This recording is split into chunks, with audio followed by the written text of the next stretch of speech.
posted May 13, 2018, 8 hours 21 minutes and 10 seconds. This is the unlikely tale of how a young man from the Australian outback took U.S. President Theodore Roosevelt on an African safari, all with the blessing of one of the world's greatest museums.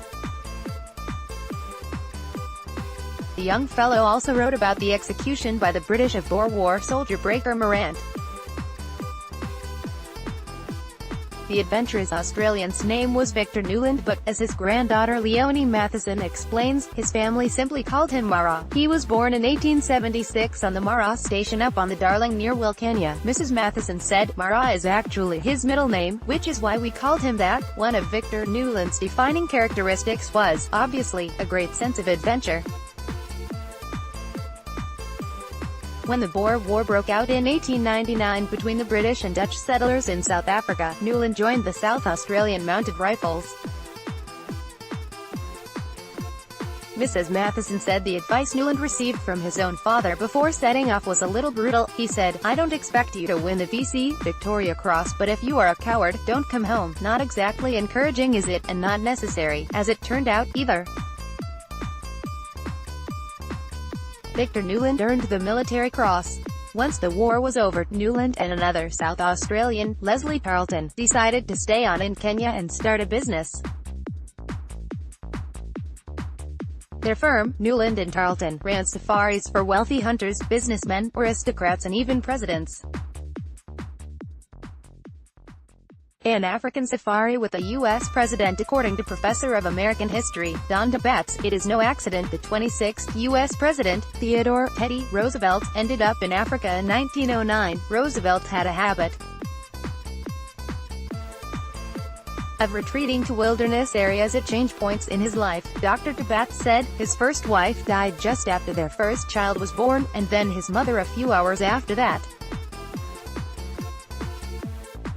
Roosevelt gave the child to his sister and escaped to the wilderness. He became a frontiersman, dressed up like one, and he shot a lot of things there too. With Africa, he'd just finished his presidency and wasn't really sure of what to do next. The safari was formally known as the Roosevelt-Smithsonian Expedition, with the prestigious Washington-based museum keen to add to its natural history collection.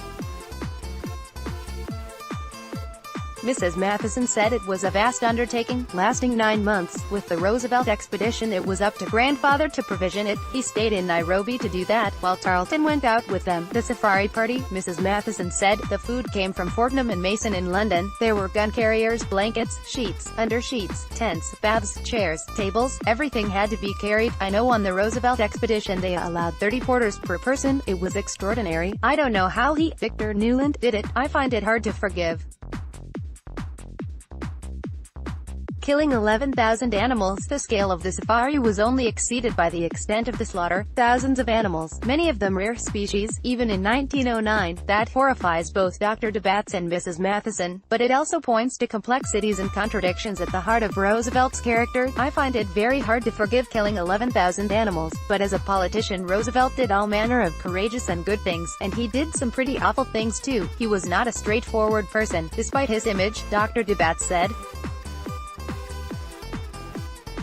Mrs. Matheson says it was unforgivable. So many animals were killed. It was unnecessary, and you can't tell me it was all about science.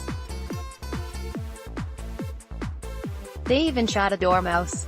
I mean, poor dormouse. Like Teddy Roosevelt, Victor Morant Newland too was a person of many facets. He was a beautiful and accomplished writer. His prose was not at all like the treacly, turgid stuff favored by many Victorian-era diarists. Newland's talents were not just confined to his personal papers. He filed for newspapers in Africa and Australia.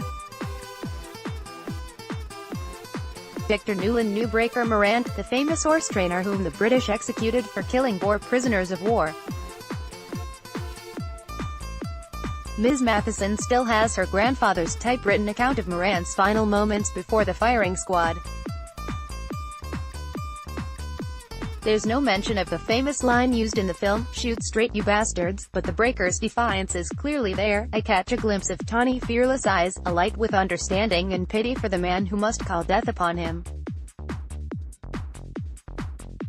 Lightly he swings his hand to his breast. "There, boys," he says. "Don't miss." The firm, Newland and Tarleton, still exists today, though the family's connection to it ended years ago. Victor Marra Newland returned to Adelaide in the 1920s, becoming a stockbroker and a member of the South Australian Parliament. Leonie Matheson recalls her grandfather's vivid imagination. "Africa was never far from it. He used to get the cat and have it make paw marks in the gravel," she said. "He'd put silver Kenyan pennies in the Prince Forest to find. That was my thing for Easter. We didn't have chocolate eggs then, but the pennies were much more exciting, I think." We adored him. Topics: human interest, history, adventure, animals and nature. Animals, South Africa, Australia.